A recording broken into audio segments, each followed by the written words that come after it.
Sénégal commencé nañu Dakar nag certaines personnes âgées yi ñu jot a rencontré ñoom nee nañ seen xel dal na ginnaaw vaccin bi egsi na ba ñu commencé di ko inculquer nit yi coro. Effectivement Bijou bëri na ci ay mag yoo xamante ni amoon nañu xel ñaar li ko waral nag mooy wax nañ ne li ñu doon dégg ci ay xibaar yu ci bëri mooy ni ko Mamadou Ndiaye di waxee chaque jour c'est des informations pas du tout avérées mais malheureusement day tombé ci ñoo xamante ni xëj na dañu jàpp ne lu média wax rek dëgg la mais aujourd'hui gis nañ ci ñoo xamante ne jël nañu seen dose de vaccin te comme ni ñu ko waxee xel mu dal rek lañ ci am démb moom Maymouna Ndiaye amal na ci jàngat bu am solo mën nañ ko dem xooli et on se retrouve juste après. soxna si nëbbul benn yoon tiitaangeem nee na ci guddi gi ba bër set nelawul benn yoon xelam ci lim doon dem mooy ci ñàkk yi li ko tax a jaaxle moom mi dafa am diabète ak hypertension. nangu ma ko woon man dama ne woon duma vacciné damay yéeg sama kaw la rek tëdd bañ a génn dama ne woon duma nakku léegi damay xaar ba dans une semaine ba seet ndax amul ku ci dee wala dara ba pare muy door a ñëw. moom Awa Cissé sañ ta bañ ndax kat dafa bokk ci ñi nga xam ni dañu ne ñoom ñooy njëkk a ñàkku. sama âge ak sama feebar yi ma amee vaccin bi ne ma bu ñuy vacciné nga dem vacciné ji. ñu ñàkku rek suñu amee vaccin daal nañu ñàkku rek waaw li ci des ñu bàyyi ko ci loxo yàlla. ci ni ñuy amalee ñàkku yi conseiller municipal bi dafa xalaat ni war nañ koo xoolaat. rassemblement la de te moom la ñuy tere j'étais dehors maa ngi nii soog a dugg si ñaari kii laa def nii parce que du ma nangoo sax respirer ci kii bi. distanciation bi daal xam naa ne suñ ko réglé woon ba mu baax dana ci baax trop parce que ñàkk bi wóorul dañuy essayer rek mais nag distanciation bi daal fii moom doxul. muy dellu këram nii dig daje fukki fan ak juróom-ñaar ci weeru mars bi ñu dëgmal bu ko defee ñu ñëkkaat ko ñaareelu dose bi laata loolu muy noywaat tey xaar bis boobu ñu ko jox rendez-vous. voilà ñàkk yi nit ñi njëkk nañu dem def seen première dose ensuite deuxième dose bi dañ ko war a def fii ak 1 mois ay man ngelaw li mais coro dafa mel ni dal na xelu nit yu bëri même bu fekkente ne suñu yaay ji ni mu waxee moom la ñëpp doon xalaatee damay bàyyi ba ñenn vacciné wu ñu xool ndax amul conséquence man tam ma soog a dem mais seddu nee nañ taamu naa ci kuddu yu njëkk yi ndaxte su teelul dem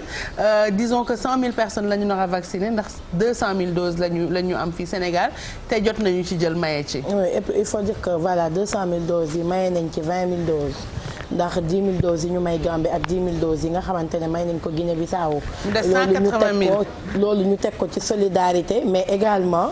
wax ni fii ak ay bés yi nga xamante ne mu ngi ci suñu kanam war nañ recevoir at lu toll 6 millions ci ay doses maintenant réaction bi Médoune am moom la sénégalais yu bëri am ñi ngi naan doyle wuñu bay maye mais état ñoom ñoo xam en fait te ñun bu ñu gérer corona bi te suñuy voisins gérer wuñ ko mooy gérer loolu mooy problème bi en fait donc au nom de la solidarité ci la ñu defee lu mel noonu en fait par rapport ak vaccin yooyu la mais également appréciation bi nga xamante ne wala appréhension bi nga xamante ne moom la ki ñu wane ci reportage bi am bëri na waxuma la sax ay mag mais ay nit yoo xamante ne cette même appréciation moom la ñu amoon ci vaccin bi balaa ñuy ñëw li ko waraloon mooy xëj na à un moment donné kilifa yi génn guñu woon pour dalal torop xel yi ci vaccin yi donc ñi nga xamante ne xamuñu ki dara waruñu woon wax mais dañuy nekk expert en tout malheureusement ñoom ñoo nekkoon ci réseaux sociaux yi ak bu ñu amee occasion wax ci rajo yi wala wax ci télé yi ci wax sa xalaat yeeg yu ni mel ku ci nekk di joxe ay informations yoo xamante ne elles sont pas du tout fondées mais heureusement tey lii dafay wane ni campagne de communication bi nag am na ci jéego yoo xamante ne teg nañ ko ci ba ku nekk sa xel mën ci dal mais également bu ñu gisee kilifa yi njëkkee ci vaccin yi ku mel ni Abdoulaye Diouf Sarr ku mel ni professeur Seydi professeur Bousso ak ñeneen ak ñeneen coro man sa doguma la mais foofu laa bëggoon ñëw waa tonton Garmi Age Mansour dem na vacciné wu ji kon xanaa yaa ci war a topp. waaw xam nga Bijou da ngeen wax sànq lu am solo. ci loo xam ne lii yàgg nañu toog fii di ko waxtaane di dalal xelu doomu aadama yi pour ñu dem vacciné wu. pour wan leen ne li nekk ci loolu ay neneen rek ñoo fi nekk di yàq mais dara amu ci. mais heureusement ba Sénégal yi teel ñu dégg ci loolu. parce que wax ku koy wax itam ku la déglu moom nga bëgg. waaw mais moom dégg nañu déglu nañu waaye dégg nañ kon nag bu kilifa yu jógee jëf ci jëf ji ñu ci jëf ñu ne tey sax tey la président Macky Sall war a vacciné wu loolu moo lay wan ne suñu bakkan yi yàlla moo ne nañ ko sàmm sàmmin bi nag niñ koy sàmmee suñu gisee loo xam ne nii xalaat nañu ne mën nañu aar dañ ca war a tàbbi mais lu ñuy wax expression bi bu wax dofee naka nopp yi di dégg wér kese am na ñoo xam ne ñoom ba addinay tukki ci yàq rek la ñuy billaay mais man loolu est-ce que du feebar tam non feebar la loolu feebar sama benn waay mu ne ma gar mi am na ñoo xam ne ñi dañuy dox mais wéruñu dañuy converser ak nit ñi di waxtaan ak ñoom di génne seeni xalaat mais wéruñu mais nag macha allah bi yàlla bi xelu mag ñi dalee ndax réew day am ay mag yoo xam ne yile su mag yi su ndaw yi jàppee ci seen doole mag ñi mën a jàpp ci seen xel ñoom nag comme seen xel dal na te seen xel bu dalee ñu am jàmm dëgg-dëgg sant yàlla bu wér moom lañ ko def ndokkeel nag El Hadj Mansour koo xam ne kile âge am su la ko waxee nga ne bii âge war na tëdd ci këram bañ a def dara mais mu jóg di bokk ci combat yi jiitu ca combat ba xam nga bokk ci sax am na solo mais jiitu ca ne daal dëgg-dëgg bu fekkee ne dara daf ciy dal man na ma dal man Mamadou Mansour ñëpp am jàmm kooku dëgg-dëgg jar na saluer jar na ñaanal yàlla guddal faram te sàmm man daal dëgg-dëgg Sénégal yi apprécier nañu jëfam mais nag yàgg nañu ko apprécier jëfam ak moom ñëpp a ko bëgg tonton Garmi macha allah jëfam nag moo tax te jëf mooy tax ñu bëgg la waa tonton Garmi dina piqûre ji mel laa la doole tamit lenn sous région bi nga xam ne ñoo te ñu séddu leen soo amee doole te yow nga ne am nga doole da nga ciy boole say voisins. surtout que sax ñun ñu ngi xaar yeneen millions de doses. ñooñu bàyyi la xel nga xam ne dëgg-dëgg boo amee da nga leen jox. dëgg la de waaye soo ko yemelee ci ñoom dañu naan ñi ñoom seen bopp rek la ñu tal. non fi mu toll àdduna fi mu toll solidarité lañ war a demee. feebar bi sax boo koy fi mu ne nii boo koy aar mënoo aar sa réew rek.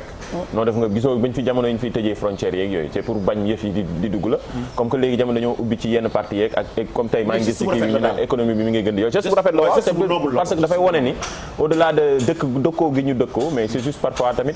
jéem leen xalaat ci jëm mbas mi nga xamante ne actuellement booloo ci def ci baax mais surtout xoolaat naka ngeen di faire trouver ay moyens yoo xamante ne di ngeen tonton Garmi daa am laaj bu fi wàcc de fii waaw Apulaay nee na pour nga wax ñu yow kañ ngay vacciné moom dina dem wala ñu dugal la ci kii bu takkee jabar rek waaw keñ dootoo ko defati yow bu takkee jabar rek très bien yow app yow ëttub laayeen bi ku fi dëkk maam li maamu di sa maam waaw dimanche bu ne ñu mayee ay jabar nga toog bu am 30 ans nga am 100 ans mu jërëjëf tonton Garmi abu sa tontu na ñëw dégguma la de waxoo dara de il faut rappeler que ba tey nit yi ñu ngi bindu ci plateforme yi pour ñëpp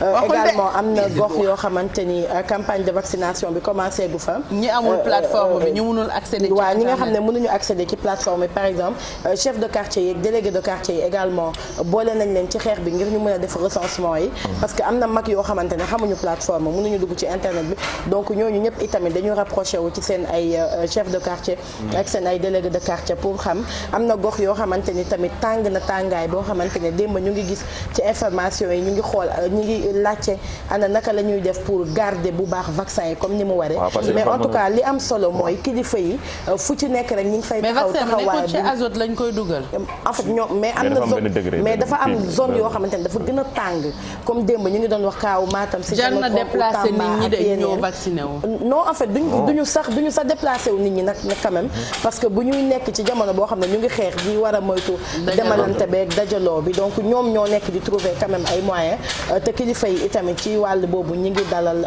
xelu askan wi leneen rek mooy fi ñuy dem aussi tam di vacciné wu nañu fexe ba bu ñu fa chippewee virus bi laata ñoo vacciné wu donc ñu organiser quand même dem bi xëj na mën a limiter nombre yi parce que gis nañu démb gis nañu ci reportage bi jàll est-ce que du nekk sur rendez-vous pour que nit yi bañ a mun a dajaloo comme plateforme bi ok ça peut être géré facilement mais bu fekkente ne chef de quartier bi moom moo koy def war na mun teg benn calendrier boo xamante ne chaque jour ak nombre de personnes bi ñuy jël ku nekk jox la sa rendez-vous nga respecté ko dem vacciné wu. effectivement en fait loolu moo tax ñi nga xamante ne par exemple ki wax ci reportage bi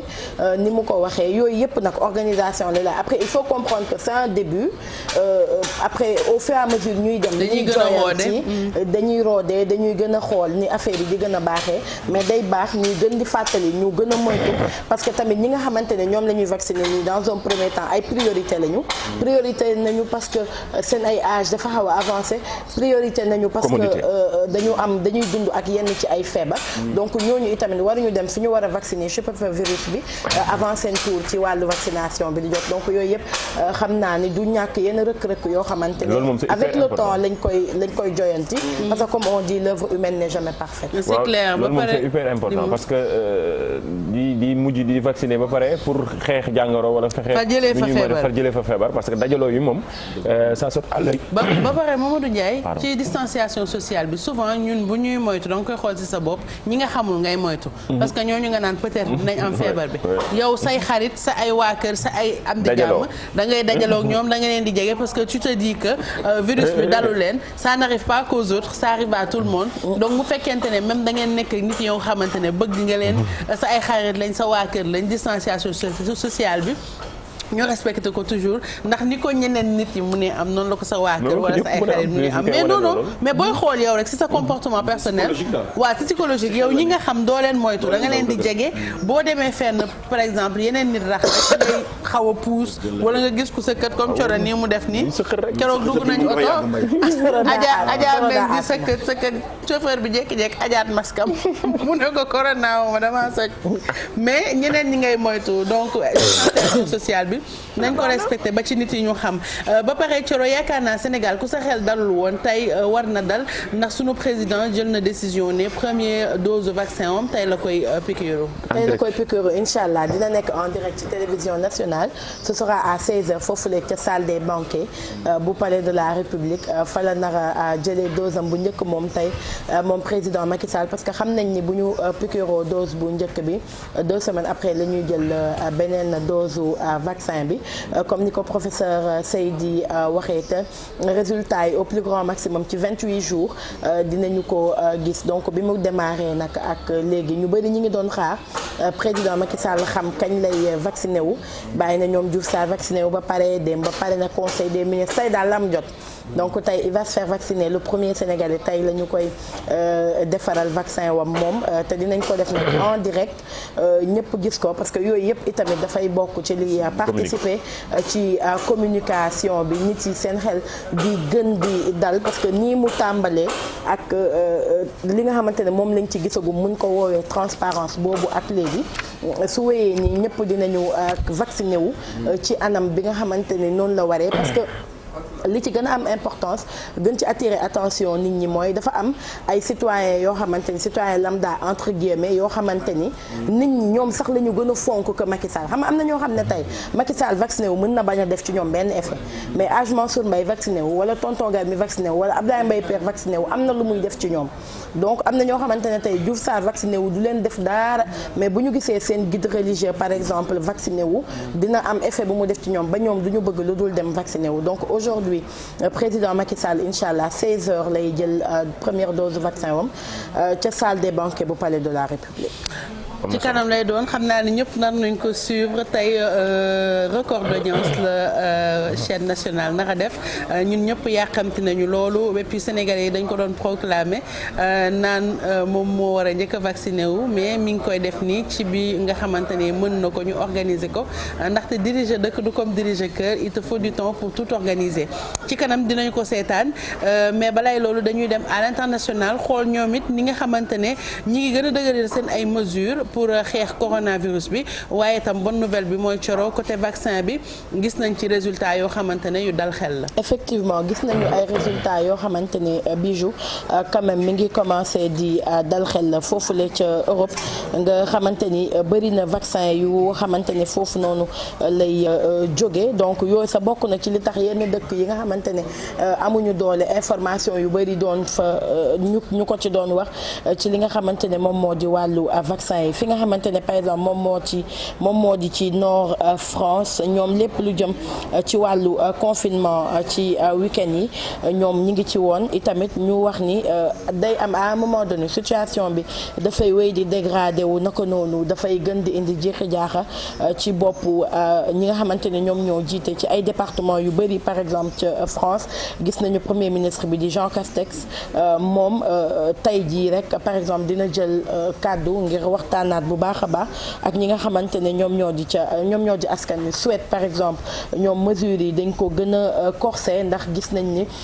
kaawu corona yi dafay wéy di yokku ñu wax sax ni ñoom 1er mars par exemple café yi bar yi restaurant yi dañu koy tëj bu 20h30 jotee et puis nombre bi nga xamante ne ñoom ñoo koy fréquenter dinañ ko réduire bu baax a baax a baax naka noonu ci magasin yi ak ci salle de sport yi nga xamante ne ñoom sax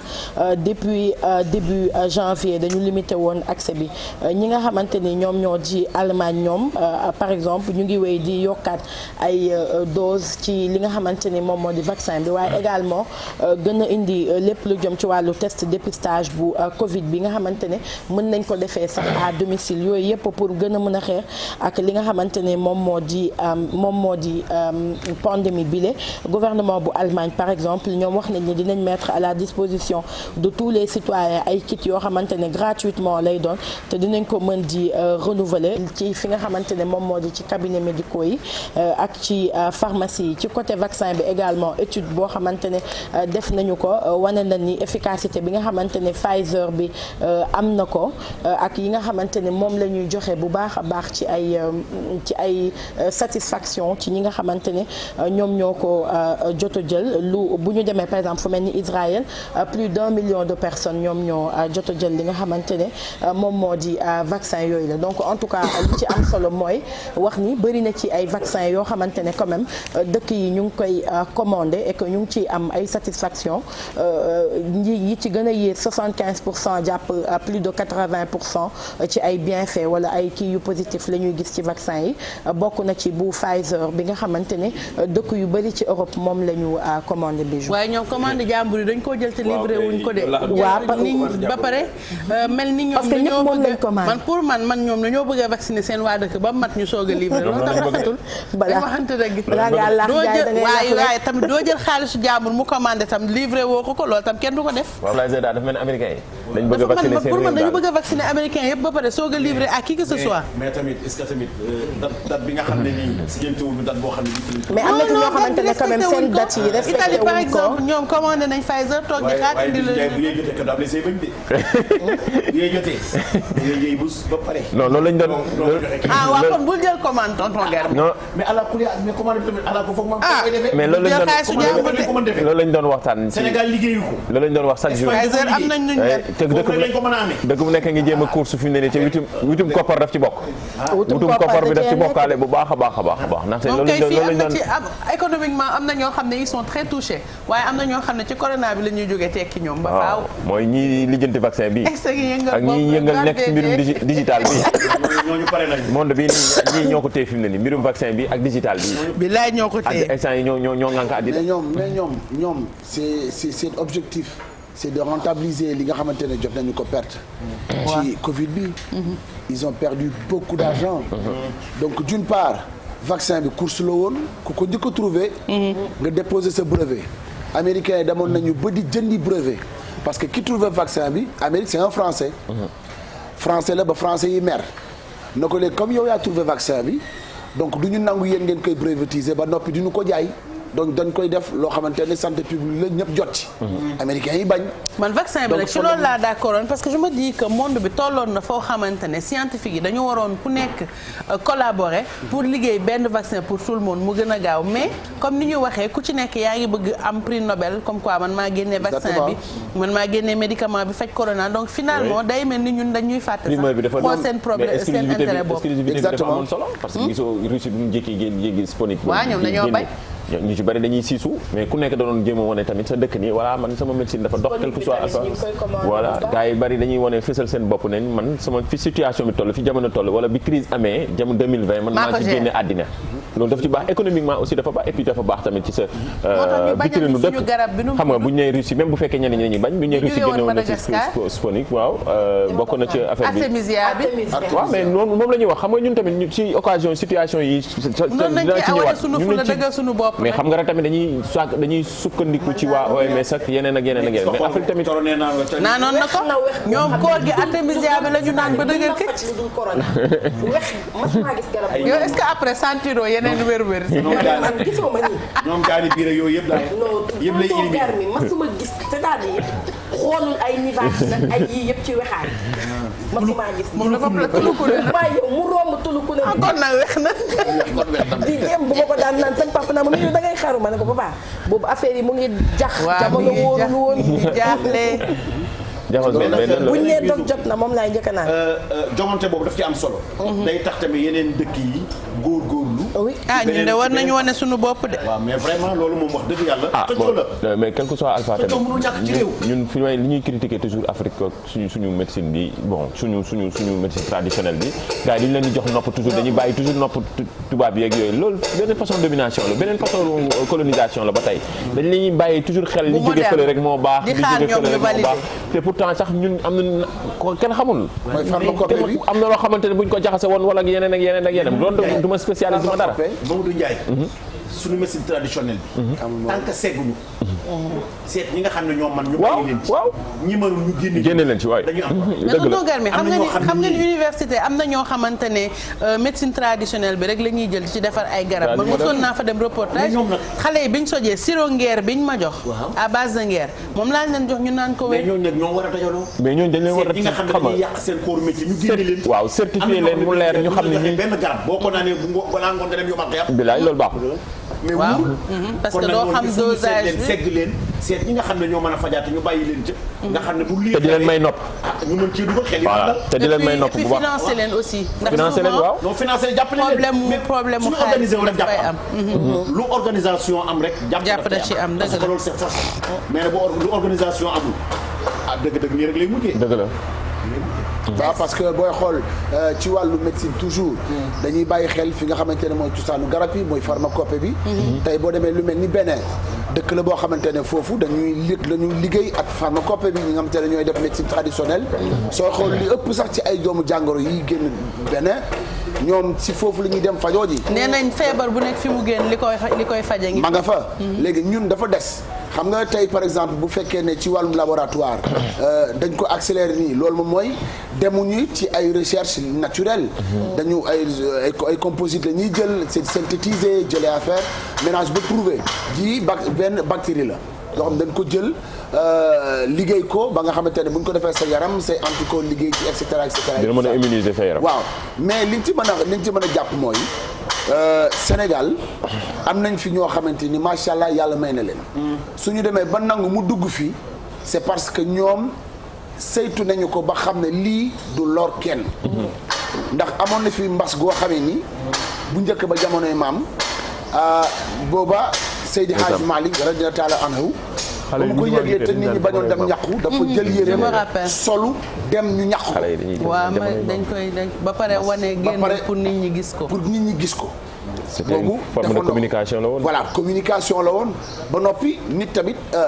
loolu science yàlla may ko ki ñëpp la ko may. donc ñun aussi ñu xam ne te yàgg nañoo ñàqu Sénégal bu dee campagne de vaccination yàgg na fi ñun yàgg nañoo ren di ñàqu. te ba ñu du jeex ku ne danga voilà rëdd yi fi la ñu fekk. voilà dañ daan rëdd. ñeenti rëdd. waaw mii ñu dóor lépp sole mu def benn tuq su mag. waaw xam ne 2000 la dërëm. waaw ba léegi lëgëj bi nga màggaale ak moom. loolu yàgg na fi. yàgg na fi de loolu yàgg na fi kon nag jamono bu nekk ak lu cay xew. léegi bu ñu la jamee du def benn effet du def benn tuut du def dara. man daal nañ fexe ba ku diis nga ko ma vacciné. vaccin moom yàgg na fi. yenn saa yi da ngay gis ku loxoom diis. dégg nga loolu communication loolu ba tey suñu doom yi da ngay gis ne dañ leen di vacciner par exemple muy jooy ñu naan ki ko vacciner tey dafa diis loxo. loolu de vaccin yi daa am yu saf ak yu saful comme piqûre yi la. mais ñun dafa am yoo xamante ne composé suñu ay explication yoo xamante ne nii. non bu métti mooy bi nga xamante ne c'est gras. comme ay extensiling 1,2 million. c'est grave jëm nii yow it nag. waaw boobu en fait liquide ba nekk ci biir. mais huile la. mais donc c'est grave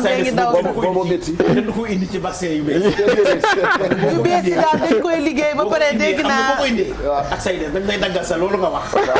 xam nga réew mi dafa dañu seen xel dafa grave. nee na waaw nee si nee na. nee na wul de lu yàgg yi lay wax. lu yàgg yi dafa rappelé. lu yàgg la wax wax dëgg rek. bu leen ñu benn problème. merci bii def moom anti-tétanique ñoo yem xam nga ñu dem la anti-tétanique. mais ba pare léegi docteur Madiaw la dernière fois mi ngi may wax ni que léegi piqûre yeeg yooyu dañ koy defaree laser ba nga xam ne suñuy dugal piqûre ça glisse limite ci sa biir yaram doo ko yëg te man xam comme damaa ragal piqûre boo may waaj a piqûre lu ne laay xalaat. sama àllaaxira yëpp laay boole lu nekk laay xalaat parfois am na yoo xam ne dañ koy defar ba nga xam ne mën nañ la piqûre ba pare doo ko sentir en tout cas. suñu kilifa yee ngi vacciné wu ji suñu président dina vacciné wu tey ñun ñoo ci des Europe mesures yi ñu ngi koy gën a yokk muy gën a dëgër ñun bëgguñu egg foofu li ñu bëgg rek ànd ak ñoom mooy résultats yu positifs yi nga xamante ne ñoom am nañ ko ci vaccin yi. merci beaucoup Thioro pour actualité bi nga indi li ko gën a